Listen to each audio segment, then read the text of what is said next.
सर्वमङ्गलमाङ्गल्ये शिवे सर्वार्धसाधिके शरण्ये त्र्यम्बके गौरी नारायणी नमोऽस्तुते। कात्यायनाय विद्महे कन्याकुमारी धीमहि तन्नो दुर्गी प्रचोदयात्। ॐ श्रीवाग्देव्यै नमः। श्रीमात्रे नमः। सर्वदेवताभ्यो नमः। समस्तदेवतानुग्रहकटाक्षसिद्धिरस्तु। భగవద్బంధువులందరికీ మా స్పేస్ తరపున మా నమస్సు మాంజలి. ఈరోజు ప్రత్యేకంగా ఆ శ్రీశైల నివాసి అయిన భ్రమరాంబికాదేవి గురించి, అక్కడ జరిగే కుంభోత్సవం మహిమల గురించి, దాని యొక్క చరిత్ర గురించి ప్రవచించుకునే ప్రయత్నం చేద్దాం. కుంభోత్సవం ఏమిటండి?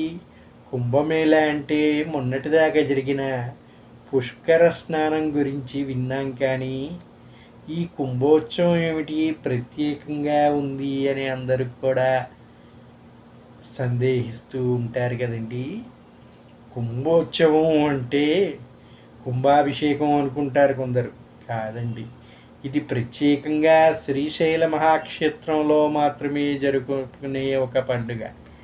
ఈ పండుగ ఏ విధంగా చేసేవారు, దీని యొక్క ప్రత్యేకత ఏమిటి అంటే, అది వివరించుకునే ముందు శ్రీశైల క్షేత్రంలో భ్రమరాంబిక అమ్మవారు ఏ విధంగా వెలిచారు, అసలు ఈ శ్రీశైల క్షేత్ర మహత్యం ఏమిటి అనే విషయాల గురించి కొద్దిగా తెలుసుకొని తర్వాత ఈ ఉత్సవం ఎందుకు జరుపుకుంటారు, ఈ విధంగా ఎందుకు చేస్తున్నారు అనే విషయాల గురించి వివరించుకుందాం. శ్రీశైల మహాక్షేత్రం అనగానే మనందరికీ అష్టాదశ శక్తి పీఠాల్లో ఒకటిగా తెలుసు. అలాగే ద్వాదశ జ్యోతిర్లింగాల్లో కూడా ఒక మహాలింగం ఇక్కడ ఉన్నది అని అందరికీ తెలుసు. అటువంటి క్షేత్ర మహత్యం గురించి తెలుసుకోవాలంటే దానికి ముందు అమ్మవారు ఇక్కడ ఎందుకు ఉద్భవించారు అనే విషయం తెలుసుకోవడం చాలా ముఖ్యమైనది.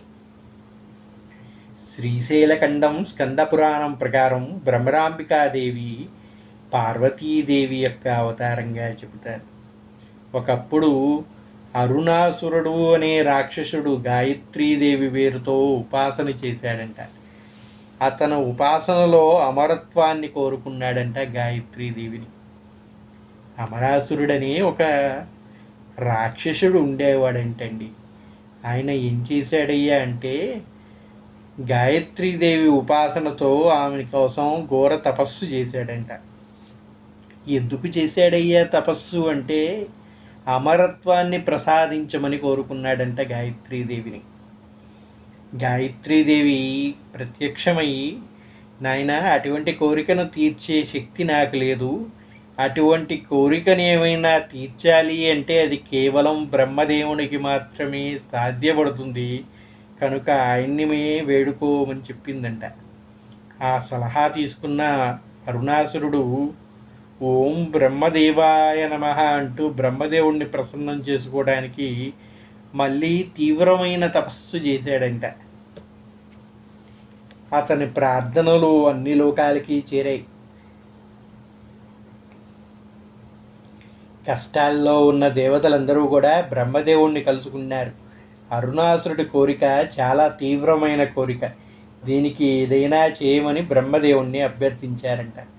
దేవతలందరూ అప్పటికే రాక్షస బాధలన్నీ చూసి ఏదో విధంగా అవతారాలు ఎత్తినటువంటి పరమేశ్వరుడు కానీ, వాసుదేవుడు కానీ, నారాయణుడు కానీ వాళ్ళని ఏదో ఒక విధంగా ఎప్పటికప్పుడు ఊరటపరుస్తూ ఉన్నారు. అటువంటి సమయంలో ఈ అరుణాసురుడనే రాక్షసుడు అమరత్వాన్ని ప్రసాదించమని బ్రహ్మదేవునికై తపస్సు చేశాడు. మరి దేవతలకి భయమే కదండి. అమరత్వం అంటే చావు లేనివాడని. చావు లేనివాడంటే ఏం చేస్తాడండి, వాడు ఒక్కసారి ఆ వరాన్ని కానీ పొందితే వాడు పడే దేవతల మీదే, వాళ్ళని నానా తిప్పలు పెడతాడు. చావు లేదు కనుక అతన్ని ఎదిరించేవాడు ఎవరు లేడు కనుక తనే శక్తివంతుడు అని చెప్పి నిరూపించుకోవటానికి మొత్తాన్ని కూడా దేవత రాజ్యాన్ని అందరినీ, ఇంద్రుడిని, అష్టదిక్పాలకుల్ని అందరినీ కూడా తన గుప్పట్లో పెట్టేసుకొని మళ్ళీ వాళ్ళందరికీ కూడా దేవతలు కూడా బ్రహ్మదేవునికి మొరబెట్టుకున్నారంట. స్వామి, ఇటువంటి వరాన్ని కానీ అతనికి ప్రసాదిస్తే దేవతలందరూ కూడా అరుణాసురుడికి దాసత్వం చేయాల్సి ఉంటుంది, కనుక మీరే ఆలోచించి తగిన ఉపాయంతో మమ్మల్ని గట్టెక్కించండి అని ప్రార్థించారంట. అంతా విన్న బ్రహ్మదేవుడు మరి తపస్సు చేసినటువంటి భక్తుడిని కూడా కరుణించాలి కదండి. దానికై అరుణాసురుడు తీవ్రమైన తపస్సుని మెచ్చినటువంటి బ్రహ్మదేవుడు ఆయన దగ్గరికి వెళ్ళి ఏం వరం కావాలో కోరుకోనాయనా అని చెప్పి అడిగాడంట. బ్రహ్మదేవుడికి అరుణాసురుడు కూడా చెప్పాడు. అతని కోరిన కోరిక అమరత్వం గురించి అని విన్న బ్రహ్మదేవుడు, అలాంటి కోరిక విశ్వసూత్రాలకే విరుద్ధం నాయన, అటువంటిది ఇవ్వకూడదు, దానికి బదులుగా ఏమైనా కోరుకోమని అభ్యర్థించాడంట. అరుణాసురుడు కూడా తీవ్రంగా ఆలోచించాడంట. దేవతలు ఎప్పుడు కూడా సరైన మార్గంలో అడిగితే వరాన్ని ఇవ్వరు కనుక తీవ్రంగా ఆలోచించి, స్వామి, అటులైతే 2 కాళ్ళు కానీ 4 కాళ్ళు కానీ ఉన్న జీవుల వల్ల నాకు మరణం సంభవించకుండా వరాన్ని ప్రసాదించు అని కోరుకున్నాడంటే. ఎందుకయ్యా అలా కోరుకున్నాడంటే, 2 కాళ్ళు ఉండేది ఎవరికండి? దేవతలకి, మనుషులకి. 4 కాళ్ళు ఉండేది జంతువులకి. ఈ 2 రూపాల్లో ఏ రూపంలో వచ్చైనా తనకి మృత్యువు సమీపించే అవకాశం ఉంది కనుక ఈ రెండిటి వల్ల కాకుండా ఉండేటట్టుగా ఆశీర్వదించమని కోరాడంట. ఇప్పటి వరకు చూసుకున్నటువంటి రాక్షస సంహారాలన్నీ కూడా ఈ విధంగానే జరిగాయి కనుక ఇటువంటి వరం కోరుకుంటే తనకి మరణం అనేదే ఉండదు అని భావించాడంట అరుణాసురుడు.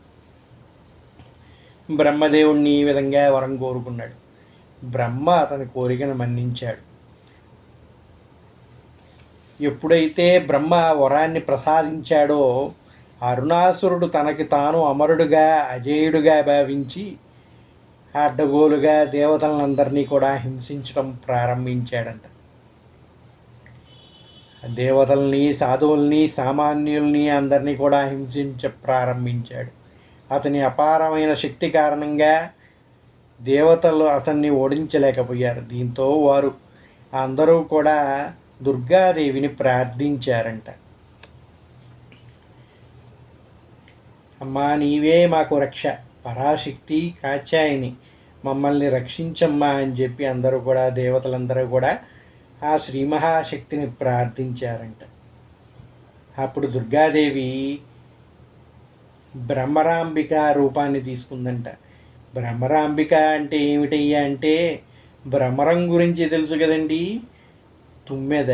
ఆ రూపంలో అమ్మవారు వచ్చి అరుణాసురుడు అనే రాక్షసుణ్ణి సంహరించింది అని చెబుతారు. రాక్షసుణ్ణి చంపడానికి అతని పొందిన వరానికి భిన్నంగా 6 కాళ్ళ తేనెటీగలను సృష్టించి దాని రూపంలో అమ్మవారు అరుణాసురుడు పైకి ఎగిరి అతని రొమ్ముని చీల్చి రక్తాన్ని మొత్తాన్ని కూడా తాగేసి అరుణాసురుణ్ణి సంహరించిందంట. ఆ విధంగా అరుణాసురుణ్ణి సంహరించిన ఆ బ్రహ్మరాంబికాదేవి శ్రీశైల మహాక్షేత్రంలో వెలిసి ఉన్నదంట. ఎంతో ఉగ్ర రూపంతో, ఎంతో క్రోధంతో ఉన్నటువంటి అమ్మవారిని శాంతింపజేయటానికి శివుడు కూడా అక్కడికి వచ్చాడు అని చెబుతారు. ఆ విధంగా అష్టాదశ శక్తిపీఠాల్లో ఒకటైనటువంటి శ్రీశైల మహాక్షేత్రంలో 12 జ్యోతిర్లింగాల్లో ఒకటైనటువంటి మహాలింగం కూడా వచ్చింది అని చెబుతూ ఉంటారు. ఈ విధంగా అమ్మవారిని శాంతింపజేయటానికి ప్రతి ఏటా కూడా ఒక మారు బలి ఇవ్వటం అనేది జరుగుతూ ఉంటుంది అని చెబుతూ ఉంటారు. శ్రీశైల మహాక్షేత్రంలో కానీ మనం చూసుకుంటే ఈనాటికి కూడా అమ్మవారి ఆలయం వెనక భాగాన్ని కానీ వింటే మనకి భ్రమరం నాదం అనేది నేటికి కూడా వినొచ్చు. అటువంటి పవిత్రమైన ఈ క్షేత్రంలో అక్కడ ఉన్నటువంటి చెంచులు అమ్మవారిని తమ ఆడపడుచుగా తలిచి ప్రతి ఏటా కూడా అమ్మవారి యొక్క కళ్యాణం జరిగిన తర్వాత వచ్చే పౌర్ణమి తర్వాత ఈ కుంభోత్సవం అనేది నిర్వహిస్తూ వచ్చారంట. కుంభోత్సవం అంటే ఏమిటయ్యా అంటే అమ్మవారికి బలులు ఇచ్చి సంతోషపరచటమే ఈ కుంభోత్సవం యొక్క ముఖ్య ఉద్దేశం అని చెబుతూ ఉంటారు. ఒకప్పుడు దండకారణ్యంలాగా ఉన్నటువంటి ఈ శ్రీశైల క్షేత్రం ఈ నల్లమల్ల అడవుల్లో ఉండేదండి. ఈ అడవుల్లో చెంచులు మాత్రమే నివసిస్తూ ఉండేవారు. అమ్మవారి ఉగ్రస్వరూపం. ఆ ఉగ్రస్వరూపాన్ని శాంతింపజేయాలంటే ప్రతి ఏటా కూడా బలులు సమర్పించడం అనేది ఒక ఆచారంగా వస్తూ ఉండేది. ఆ విధంగా ఈ చెంచులు అమ్మవారికి ఒక రోజున బలులు ఇస్తూ ఉండేవాళ్ళంట. ఆ బలులు ఇచ్చే ఉత్సవాన్నే కుంభోత్సవంగా నిర్వహిస్తూ ఉండేవాడంట. అలా సాగుతున్న ఈ క్రమంలో శంకరాచార్యులు వారు శ్రీశైల దర్శనం చేసుకున్నప్పుడు అమ్మవారి రూపాన్ని శాంతింపజేసి మనం నేడు దర్శించుకుంటున్నటువంటి శాంతమూర్తి అయిన శ్రీశైల భ్రమరాంబికాన్ని ప్రతిష్ఠించి అక్కడ శ్రీచక్ర యంత్రాన్ని ప్రతిష్టాపన చేశారంట. ఆ విధంగా చేసిన తర్వాత ఈ బలులు అనేది ఇవ్వడం తగ్గించి ఆమెకి సాత్విక రూపం కనుక సాత్విక బలిని ఇవ్వటం ప్రారంభించారంట. సాత్విక బలి అంటే ఏమిటండి అంటే ఏ హోమం ప్రారంభించినా కొత్తగా ఏదన్నా ప్రారంభించాలన్నా దుష్టశక్తులు నాశనం అవ్వాలన్నా దోషాలు తొలగిపోవాలన్నా కదంబ ఫలాన్ని బలిగా ఇస్తూ ఉంటారు. గుమ్మడికాయ తెలుసు కదండి అందరికీ. ఆ రాస గుమ్మడిని కొట్టి దాన్నే బలి ఆహారంగా ఇస్తూ ఉంటారు. అదే సాత్విక బలి అని చెబుతూ ఉంటారు. ఆ రోజు నుంచి కూడా ప్రతి ఏటా జరిగే కుంభోత్సవంలో ఈ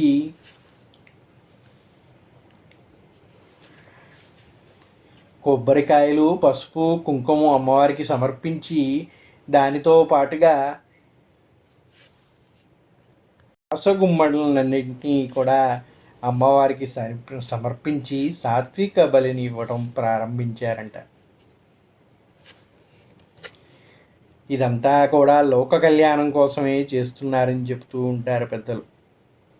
చైత్రమాసంలో పౌర్ణమి తర్వాత వచ్చే మంగళవారం లేదా శుక్రవారం ఈ ఉత్సవం జరపడం అనేది ఆనవాయితీగా వస్తూ ఉన్నది. భ్రమరాంబ అమ్మవారు లోకాన్ని చల్లగా చూసేందుకు సకల ప్రజల క్షేమం, సౌభాగ్యం, ఆయురారోగ్యాలు కలగాలని కుంభోత్సవం నిర్వహిస్తూ ఉంటారు. ఈ ఉత్సవం ద్వారా అమ్మవారిని ప్రార్థించి అతివృష్టి కానీ అనావృష్టి కానీ కలగకుండా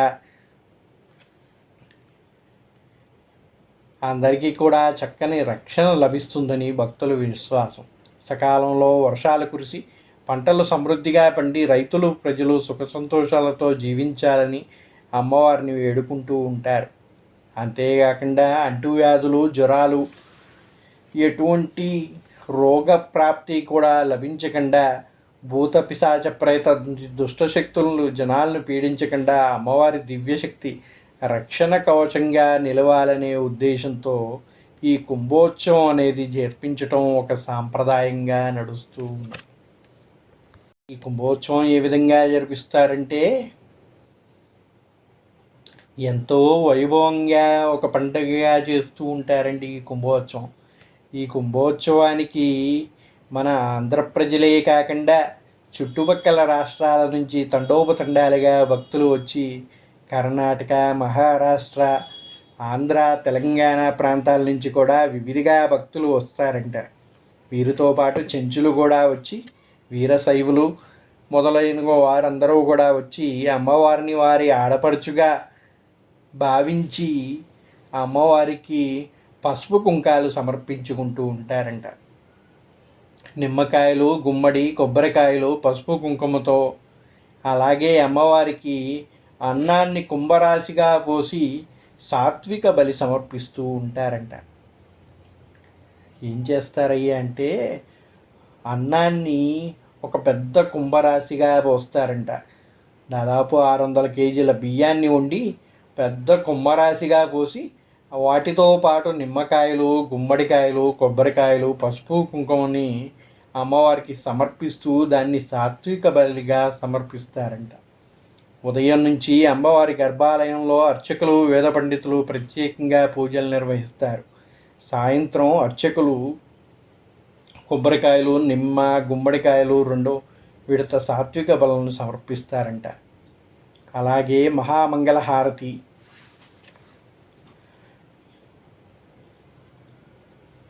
అలాగే అమ్మవారి యొక్క ఉగ్రరూపం స్వామివారిపై పడకుండా స్వామివారి ఆలయ ద్వారాల్ని మూసివేస్తారంట.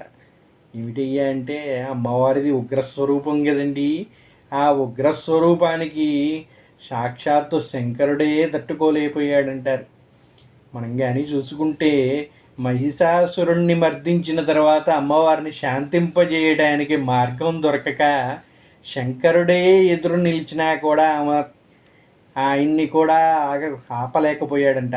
దానితో చేసేది లేక ఆయనే స్వయంగా కింద పడుకుంటే ఆయన పైన కాలు పెట్టిన తర్వాత శాంతించిందంట. అటువంటి ఉగ్రస్వరూపం అమ్మవారిది. మరి ఆ ఉగ్రస్వరూపం యొక్క దృష్టి ఆయన మీద పడితే ఆయనకి కూడా ఇబ్బందే కదండి.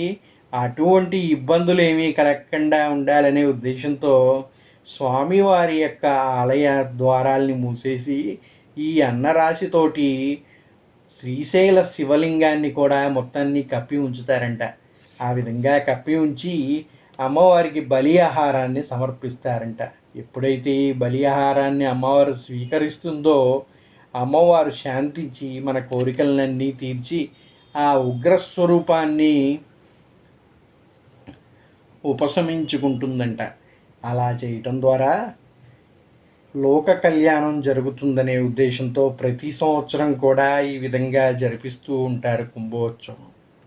ఈ శంకరుణ్ణి అన్నరాశితో కప్పేశారని చెప్పాం కదండి. అది ఏ విధంగా చేశారంటే దానికి కూడా అమ్మవారి యొక్క ఉగ్రరూపం ఆయన మీద పడకుండా ఉండాలనే ఉద్దేశంతో ఆ లింగ రూపాన్ని మొత్తాన్ని కూడా పెరుగన్నం, ఉల్లిపాయలు, జీలకర్ర, శొంఠి భక్షాలతో కప్పేస్తారంట.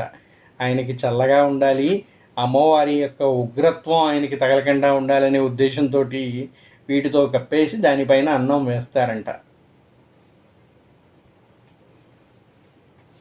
ఇదంతా జరిగిన తర్వాత ఆ గుళ్ళో అయ్యగారు ఏం చేస్తారయ్య అంటే స్త్రీ వేషధారణ అలంకరించుకొని చేతిలో హారతితో వేద మంత్రోచ్చారణతో మంగళ వాయిద్యాల నడుమ అమ్మవారి ఆలయానికి తరలి వస్తారంట.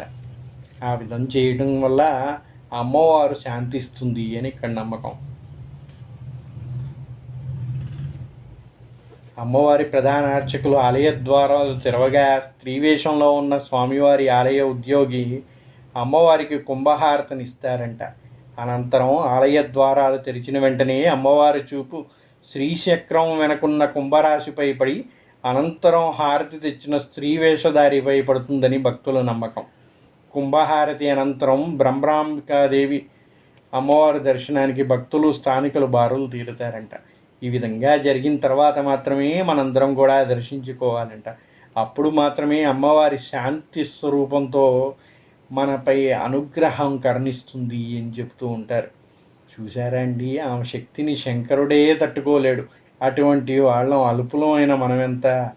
అందుకనే ముందుగా ఆమె యొక్క చూపు శ్రీచక్రంపై పడి ఆ శ్రీచక్రంపై నుంచి దృష్టి మరలి ఈ అన్నరాశిపై పడటం వల్ల ఏమైనా దోషాలు ఉన్నా, ఆమె యొక్క కోపం ఉన్నా అదంతా చల్లారి ఆ తర్వాత స్త్రీ వేషధారి అయిన ఉన్న అర్చకుడు వేదమంత్రోచ్చారణలతో రావడం వల్ల ఆమె శాంతించి ఆ దోషం అంతా కూడా తొలగిపోయిన తర్వాత ఆమె యొక్క చల్లని దృష్టి మన పైన పడాలనే ఉద్దేశంతో ఈ విధంగా కుంభోత్సవం అనేది నిర్వహించడం అనేది ప్రతి ఏటా జరుగుతూ ఉంటుంది అని చెబుతున్నారు వేద పండితులు.